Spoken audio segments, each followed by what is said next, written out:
No fim dos anos 50, no auge da chamada Era de Prata dos quadrinhos, as histórias de super-heróis seguiam dominando a imaginação do público estadunidense. Já no Velho Mundo, um grupo de artistas franceses criava a revista Pilote, em que publicavam serializações de vários quadrinhos de artistas da França e da Bélgica. Ao invés de super-heróis, era mais comum se ver na Pilote histórias de piratas, como em Barba Ruiva, de Jean-Michel Charlier, cowboys, como em Blueberry, do mesmo autor, e ilustrado pelo lendário Jean Giraud, mais conhecido como Moebius, e obras de ficção científica como Valérian e Laureline, de Pierre Christine, desenhada por Jean-Claude Messières. Entretanto, a obra originada na revista de maior sucesso era a história intitulada Asterix, o Gaulês. Em cada edição da Pilote, novas páginas da aventura de Asterix davam sequência à saga episódica até a conclusão da primeira história, que posteriormente seria publicada completa em um álbum em 1961. Grande promoção Super Nescau! Agora nas latas de Super Nescau, você tira o rótulo e a turma do Asterix aparece. Assim, desaparece. Aparece, desaparece. Aparece, desaparece. Aparece, desaparece. Tchau que eu vou brincar com a turma do Asterix!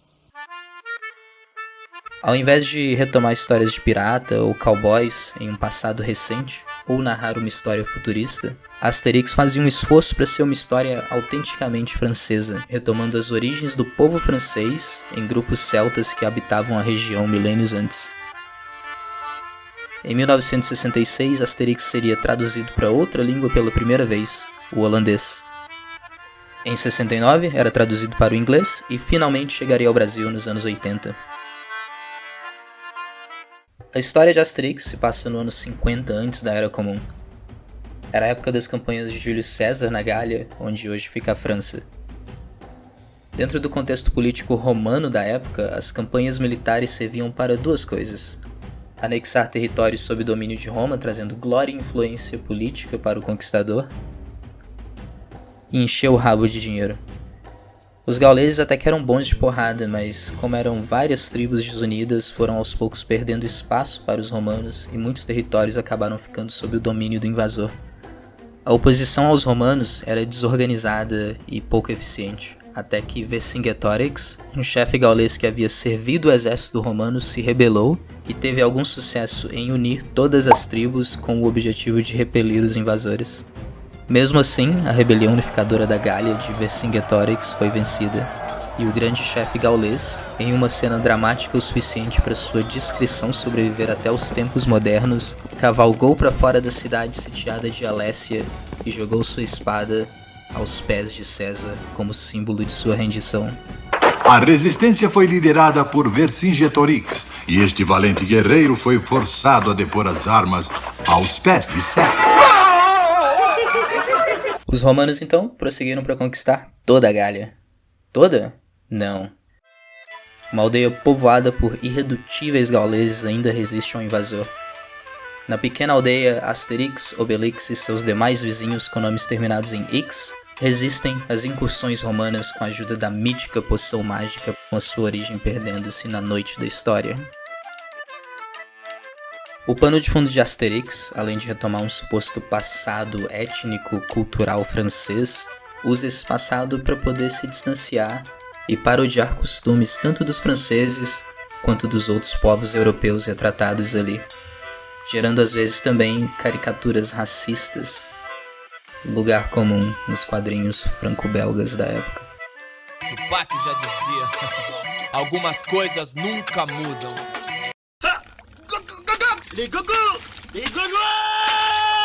Em um artigo para o The Guardian, o historiador Tom Holland, não confundir com o Homem-Aranha, argumenta que essas caricaturas de diferentes povos se dão em uma Europa pós-guerra, em que as identidades nacionais se viam acentuadas pelo conflito armado.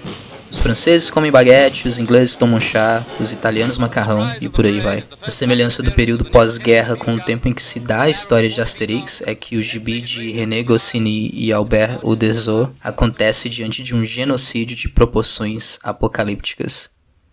Tão catastrófico quanto as invasões nazistas da Segunda Guerra Mundial, com a diferença de que no caso dos romanos, o invasor venceu. Tom Holland também destaca que, apesar dessa semelhança mórbida com o genocídio gaulês, Asterix não retrata os horrores das invasões romanas, ainda que o roteirista Goscinny, de família judia, tenha vivido na França ocupada pelos nazistas, sentindo na pele o que seria viver naquele território ocupado 2000 anos depois da invasão de César. Amarre esse gaulês na mesa e convoquem o carrasco. Olha eu aqui, sempre pronto pro serviço. Sempre prontos. Oh, não, piedade, eu não aguento isso. Parem com isso. Não aguento, ai. Pelo amor de Deus, padre, chega. Eu não posso ver Piedade, Pare, eu conto tudo. Pode parar. Não aguento. Carrasco. Mas eu ainda nem comecei.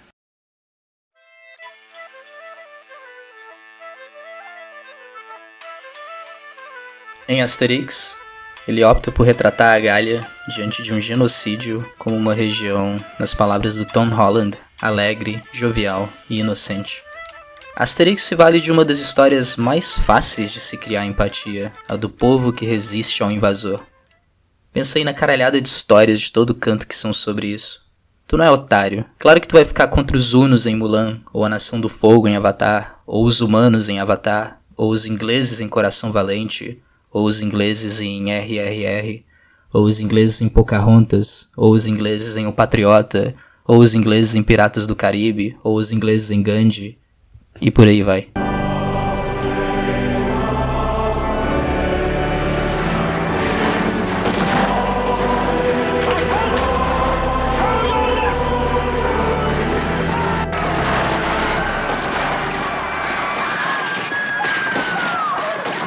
Apesar de Vercingetorix ter inspirado Asterix em sua resistência aos romanos, há alguma ironia no fato dessa figura ser representativa do orgulho nacionalista francês, mesmo que não existisse uma França ou língua francesa em sua época. O orgulho nacionalista em exaltar um herói da resistência ao invasor em um passado glorioso não contrasta bem com o fato da França ter invadido e colonizado mais de 70 países ao longo da sua carreira imperialista.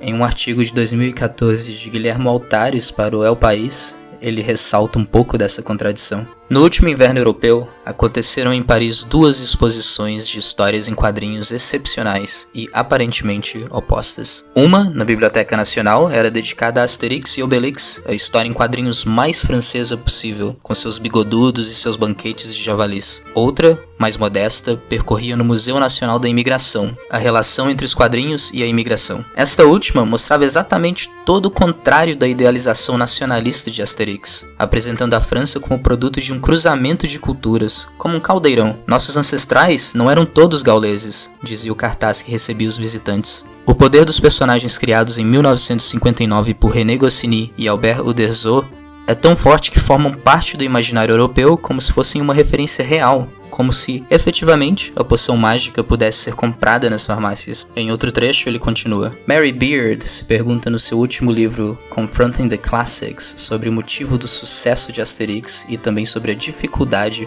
para exportar a historieta aos Estados Unidos. Asterix é selvagemente europeu, explica Beard. O legado do Império Romano proporciona um marco dentro da cultura popular para que os diferentes países europeus falem sobre cada um deles, sobre sua história e seus mitos compartilhados. Como diriam os Monty Python, o sucesso do povo gaulês se explica pelo que os romanos fizeram por nós, pelas marcas culturais e não apenas linguísticas que Roma deixou. Beard enfatiza que a série explora a relação dos nacionalismos com os inimigos de Roma, de Útica a Viriato, e que, desde seu nascimento, foi submetida a interpretações políticas mais ou menos forçadas. De fato, na França, os indomáveis gauleses são utilizados por todos os campos, pelo lepenismo, como símbolo da resistência, da quintessência francesa contra qualquer coisa vinda de fora, sejam imigrantes ou queijos, mas também são considerados como símbolo da tolerância frente a qualquer ideal imperial, e como um canto à solidariedade. Os gauleses passam a vida ajudando qualquer um que passe pela aldeia. As crianças que leem Asterix se projetam em um passado em que existe um pequeno povoado que resiste a um império invasor. É inusitado e ao mesmo tempo previsível ver que o lepenismo, um movimento que apoia o partido do Jean-Marie Le Pen, um político francês racista, xenofóbico, que nega o Holocausto, hoje liderado pela sua filha, a Marine Le Pen, busca inspiração na figura de Vercingetorix. A extrema-direita francesa acredita que hoje a França sofre uma invasão, mas não por parte de uma potência equivalente ao Império Romano, que no mundo de hoje só encontraria paralelo em países como os Estados Unidos, a Rússia ou a China, mas acreditam que a França sofre uma invasão de imigrantes, pessoas que ou foram para lá de ex-colônias ou das diversas crises, muitas vezes oriundas de intervenções europeias e do colonialismo europeu, que ainda marcam a África, Oriente Médio e o resto do mundo. Essa tentativa de retomar alguma identidade étnica em grupos celtas de milênios atrás não vem sem fortes doses de racismo. A ideia de uma suposta pureza étnica europeia traz ecos de um passado sinistro em que a França mesmo se viu ocupada pelos nazistas que partilhavam desse ideal nacional étnico. A França moderna não é apenas branca, mas por consequência dos atos da própria França, multiétnica. O exemplo mais evidente disso sendo as seleções francesas que respectivamente ganharam a Copa do Mundo em 2018 e disputaram a final em 2022. Dos 25 jogadores que disputaram a Copa de 22, apenas 5 não eram imigrantes ou descendentes de imigrantes. Até mesmo os autores de Asterix são filhos de imigrantes. Os pais de Albert Uderzo eram imigrantes italianos, enquanto os pais de René Goscinny eram imigrantes judeus poloneses. Mesmo assim, é sabido que os ânimos anti-imigrantes não sejam os mesmos quando os imigrantes são brancos de outras regiões da Europa. Goscinny viveu muitos anos como estrangeiro. Quando era criança, viveu na Argentina e depois se mudou para os Estados Unidos, antes de retornar à França. Os autores, apesar de muitas vezes usarem o Asterix para satirizar tanto os franceses quanto outros povos europeus e de outros lugares, representados ali em seus ancestrais, como os godos, bretões, vikings, gregos, romanos e egípcios, negam que tenham qualquer intenção política com a obra. E certamente não havia ali nenhum projeto de defesa de algum tipo de nacionalismo étnico. Ainda que o fato do gibi ressaltar tanto as diferenças entre os povos seja um prato cheio para extremistas de direita que querem ver o mundo dessa forma. Em Asterix, os personagens parecem pouco preocupados em tentar conter de fato a invasão romana. Para eles, com o trunfo da poção mágica que os torna invencíveis, não faz diferença que sua pequena aldeia gaulesa esteja cercada de acampamentos romanos. Pouco importa a tribo de Asterix que o resto da Gália tenha sido tomada pelo invasor romano, ainda que, com a poção mágica, poderiam expulsá-los facilmente dali.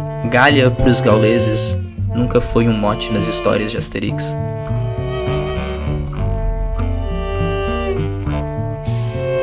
I am Asterix, indomitable leader of the Gauls. My friend Getafix the Druid has been captured by the Roman lunatics.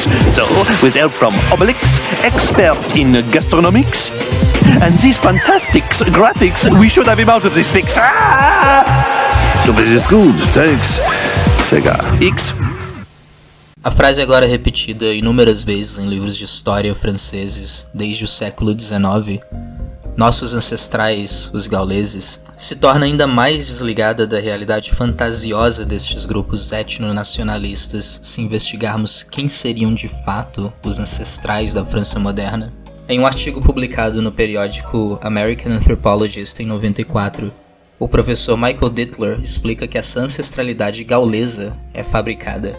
No artigo intitulado Nossos Ancestrais os Gauleses, Arqueologia, Nacionalismo Étnico e a Manipulação da Identidade Celta na Europa, ele explica que ao fim da Revolução Francesa, a França buscava forjar uma identidade nacional para se organizar como país. Haviam 3 possíveis origens para o povo francês na época: os celtas, ou como os romanos os chamavam na região, gauleses, seus conquistadores, o Império Romano, e os francos, tribo de origem germânica que dominaram a região principalmente após a queda do Império Romano, e de onde viria o nome do país, França. O que segue é uma simplificação de alguns dos pontos que ele faz no artigo, mas se tiver interesse no assunto, recomendo bastante a leitura do texto se dominar o inglês. A identificação com os francos era até a Revolução Francesa um monopólio principalmente da realeza, traçando suas origens desde o rei Clovis no século V. Os plebeus eram dados como descendentes dos povos galo-romanos. Essas identidades antagônicas foram usadas durante a Revolução como mote unificador das forças opositoras à monarquia. Se os monarcas eram os francos, então os revolucionários abraçariam a ideia de uma herança galo-romana. Uma vez que se livraram dos monarcas, restava aos líderes da Revolução adotar uma nova identidade diferente da franca, a gaulesa ou a romana. Como a civilização romana era considerada superior, os caras ficavam desfilando por aí vestidos de romanos, e até o Napoleão, quando dominou a Europa, ergueu por aí vários monumentos inspirados na arquitetura romana. Os gauleses seriam considerados virtuosos por terem tido a sabedoria de aceitar a dominação de uma civilização superior. Entretanto, no mesmo período começava a surgir com mais frequência um resgate à identidade celta com a frase "Nossos ancestrais, os gauleses", cunhada por historiadores partidários dessa identidade. Estátuas, quadros e outras obras retratando Vercingetorix surgiam na França junto com a invenção dessa nova identidade étnica gaulesa. Os francos haviam sido deixados para trás com a Revolução, e a identidade romana era aos poucos abandonada, principalmente a partir do reinado de Napoleão III, que na busca de heróis nacionais para solidificar seus próprios interesses políticos, mandou erguer próximo a Alésia, cidade onde os gauleses sucumbiram a César, uma estátua de Vercingetorix. Em fins do século XIX, ironia das ironias, até mesmo nas colônias francesas do Vietnã e da África, se viam crianças sujeitas às escolas francesas repetirem a frase "Nossos ancestrais, os gauleses". E essa ideia permaneceria intacta ao longo do século XX, chegando também na educação de Goscinny, quando ele resolveu retratar este povo em seu quadrinho. E não haveria identidade melhor para adotar em uma França ocupada pelos nazistas que a do povo que resistiu às invasões romanas. De repente, a virtude dos gauleses de se renderem a uma civilização superior foi esquecida em prol da virtude de resistir ao invasor, ressignificando mais uma vez o mito da ancestralidade gaulesa. O próprio governo nazista demonstrava temor dessa identidade ao derreter estátuas de Vercingetorix espalhadas pelo país. Asterix in Egypt, ihr fickt mit Asterix und Obelix durch alle Herrenländer, gebt den Römern keine Chance, Zaubertrank nehmen. Outra ironia apontada por Dittler é que o entusiasmo republicano francês em adotar uma identidade única para o seu país chegou bem perto de apagar o elo mais forte que conectaria a França moderna aos antigos povos celtas. As línguas bretãs, faladas na região da Bretanha, no oeste da França, e onde ficaria localizada a vila gaulesa de Asterix. Na França pós-revolução, ainda se falavam na região várias línguas diferentes. Entretanto, a língua de Paris, o francês, era adotada como língua nacional, mesmo que só 20% da população falasse aquele idioma na época. O Estado francês então se lançou em uma cruzada para erradicar as outras línguas e culturas consideradas primitivas e bárbaras diante da língua francesa. Na Bretanha, promover a língua francesa nas escolas em detrimento dos idiomas bretões era uma questão de trazer racionalidade às massas de plebeus ignorantes que habitavam a região. Entretanto, mesmo esse traço sobrevivente na cultura celta, quase erradicado pelo Estado francês, parece estar mais conectado a massas migratórias de povos celtas oriundos de Gales, Escócia e Irlanda do que com os gauleses em si. Então, até a Bretanha, que preservaria linguisticamente a cultura celta, provavelmente não estaria conectada com os ancestrais gauleses. A ideia de uma origem gaulesa para o povo francês moderno é tão ficcional quanto o próprio Asterix. O antropólogo conclui seu texto dizendo que é necessário que os arqueólogos participem de um debate crítico sobre a manipulação do passado para expor a natureza anti-histórica dessas visões essencialistas da realidade. A ideia de nossos ancestrais, os gauleses, oferece um exemplo do desafio que os arqueólogos devem enfrentar em organizar a relação entre como o passado produz o presente e como o presente inventa e manipula o passado. Semelhante ao que aconteceu com os vikings, que espelham a relação dos gauleses com um passado fabricado e mitos etnonacionalistas em países europeus, muitos dos costumes celtas retratados em Asterix vêm de invenções dos autores ou de mitos que foram repetidos até ganharem o status de fato, dos chapéus com asas até os bigodes de Vercingetorix. Se você é fã de Asterix e chegou até aqui, talvez não goste de saber dessa apropriação do personagem e da identidade gaulesa por parte dos etnonacionalistas franceses. É verdade que essa reconstrução de uma identidade étnica é mais ligada aos gauleses e Vercingetorix do que à banda desenhada do fim dos anos 50. Mas hoje, Asterix é o maior símbolo existente dos gauleses, com vários filmes animados, adaptações para o cinema, videogames e até mesmo um parque temático. Asterix sobrevive de forma zumbificada, inclusive na forma em que foi concebido originalmente, nos quadrinhos. Depois da morte de Goscinny nos anos 70, o Derzo seguiu publicando Asterix em uma série que é quase que unanimamente considerada inferior à obra feita pelos dois autores. De 2013 para cá, foram publicados 5 gibis sem o envolvimento sequer do desenhista Uderzo. E agora, com a sua morte em 2020, Asterix vai continuar seguindo a lógica da exploração de propriedades intelectuais mercadológicas modernas, tendo novas histórias publicadas periodicamente, enquanto a propriedade intelectual for lucrativa. Felizmente, quando a maioria das pessoas pensam em Asterix, passam longe dessas ideias etnonacionalistas. O que se mantém em Asterix é o charme e humor que os autores construíram ali. Eu adoro Asterix. Há muitas coisas datadas e passíveis de crítica ali, como as caricaturas racistas, um certo eurocentrismo crônico e a ausência de personagens femininas minimamente interessantes, para além talvez da Cleópatra. Mas no geral, acho que o charme da obra, ao menos nos 24 álbuns que o Goscinny havia escrito antes da sua morte, se mantém. E eu sou só mais uma de muitas pessoas que adoravam ler o quadrinho quando criança, como os historiadores ingleses Tom Holland e a Mary Beard, ambos especialistas em história de Roma. Até o meu professor de latim, que apesar de não ter conseguido deixar comigo qualquer tipo de aptidão naquela língua morta, deixou muitas histórias do Império Romano que usava como anedotas nas aulas.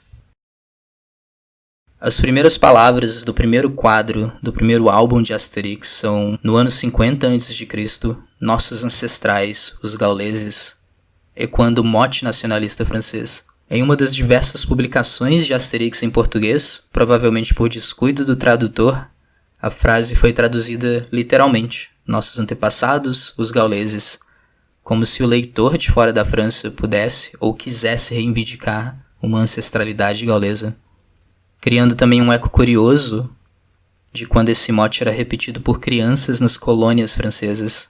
As outras traduções fazem uma adaptação mais adequada da frase historicamente incorreta: os antepassados dos franceses. E é aí que eu acho que sempre vai ser diferente para qualquer pessoa de fora da França ou da Europa lendo Asterix. Para nós, os gauleses são só mais um povo exótico dentre tantos ali retratados no gibi, como os godos, os romanos ou os gregos. And Sarkozy causing a bit of a stir by telling immigrants that they need to accept that your ancestors, once you're here in France, are the Gauls. That's right. That fictitious people, as the historians are telling us. People. But the sentence that really is dominating the media landscape right now is this one. As you said yourself, immigrants must accept your ancestors are the Gauls. This is a history book, and actually Asterix and Obelix rather, which is a cartoon depicting the Gauls, is not a history book. It's actually sort of historical storytelling, if you like. So a lot of people doing some, just basic fact-checking of, are the ancestors of all French people Gauls? And I think the answer is quite clearly no. It was an invention during the Renaissance, a sort of, as Mathilde Larère, quite a well-known historian in France, points out, she said, look, even the geography of Gaul was a fiction created by the Romans, and the people, the Gauls, was also a sort of a fiction. In fact, there were many peoples, and it was across a territory that expanded into Switzerland, Belgium, parts of Italy, Spain, etc. So it's certainly not true that every French person is descended from the Gauls. Sarkozy has spoken out about it. That's right. So it did create such a sort of a degree of reaction and criticism that he did respond to that, and he said, look, what I'm talking about is a national story, a sort of a national novel, if you like. He used the word roman, which means novel, and it doesn't necessarily match the historical truth.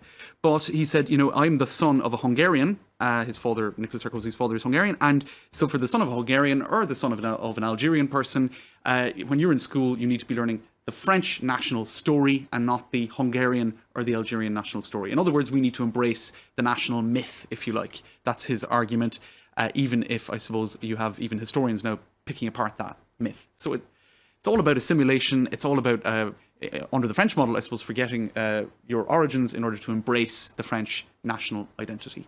Maybe everybody should just read Asterix.